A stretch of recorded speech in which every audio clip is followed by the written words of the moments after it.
શું તમે રીંગણનો ઓળો એટલે કે રીંગણનું ભરથું આ રીતે ક્યારેય બનતા જોયું છે? જો ના જોયું હોય તો વિડીયોને લાસ્ટ સુધી જરૂરથી જોજો. અહીંયા હું તમને 2 રીત બતાવીશ. તો અહીંયા પહેલી રીત એ છે, રીંગણને આ રીતે સ્લાઈસ કરી લીધા છે, ટમેટાને સ્લાઈસ કરી લીધા છે, અહીંયા લસણ ઉમેરી દીધું છે, મરચી ઉમેરી દીધી છે. આ રીતે આપણે બધી સાઈડ સારી રીતે ફ્રાય કરી લેવાનું છે. બીજી એ રીત છે કે આપણે ડાયરેક્ટ કઢાઈમાં ડીપ ફ્રાય કરી લઈએ. તો આ રીતે વારાફરતી પલટાવી અને ફ્રાય કરી લેવાનું છે. એનાથી પણ ઇઝી રીત છે કે તમે આ રીતે ડીપ ફ્રાય કરી લો બધી વસ્તુને. ટમેટા, મરચી, લસણ પહેલાં ફ્રાય થઈ ગયું હતું.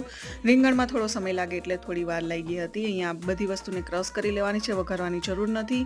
ડુંગળી કટ કરીને ઉમેરી દીધી છે, લસણવાળી ચટણી ઉમેરી દીધી છે, ધાણા જીરું પાવડર, કોથમરી ઉમેરી દીધી છે, સ્વાદ અનુસાર મીઠું અને લાસ્ટમાં ટેસ્ટ માટે આપણે ઉમેરીશું લીંબુનો રસ. બસ થઈ ગયો છે અહીંયા ટેસ્ટી એવો રીંગણનો ઓળો એટલે કે રીંગણનું ભરથું તૈયાર. એને આપણે બાજરાના રોટલા સાથે અને મરચી સાથે સર્વ કરીશું. ખૂબ જ ટેસ્ટી લાગે છે. આ રીતે એકવાર જરૂરથી બનાવજો. વિડીયો ગમે તો લાઇક, શેર અને ચેનલ સબસ્ક્રાઈબ જરૂર